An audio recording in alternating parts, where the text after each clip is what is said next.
Welcome to Luca and Miguel. Enjoy the video. In this video, I will explain how to study and take notes from a textbook. First, begin by surveying the chapter. Quickly scan the headings, subheadings, and any bolded terms to get a general idea of the content. Then, read the introduction and conclusion to understand the main arguments and takeaways.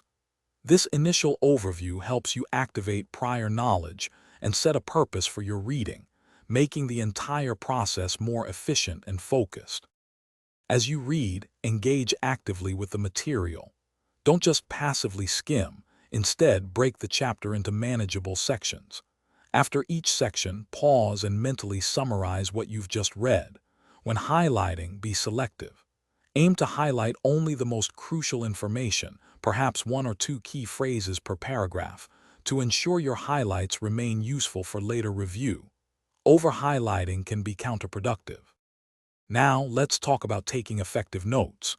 Don't just copy sentences directly from the book. Instead, summarize the main ideas in your own words, using an outline or Cornell note-taking method. Incorporate visual aids like diagrams or flowcharts to represent complex information clearly. Also, jot down any questions that come to mind. These can be great discussion points or areas to revisit for deeper understanding. Finally, consistent review is crucial for long-term retention. Aim to review your notes within 24 hours of taking them to solidify the information in your memory.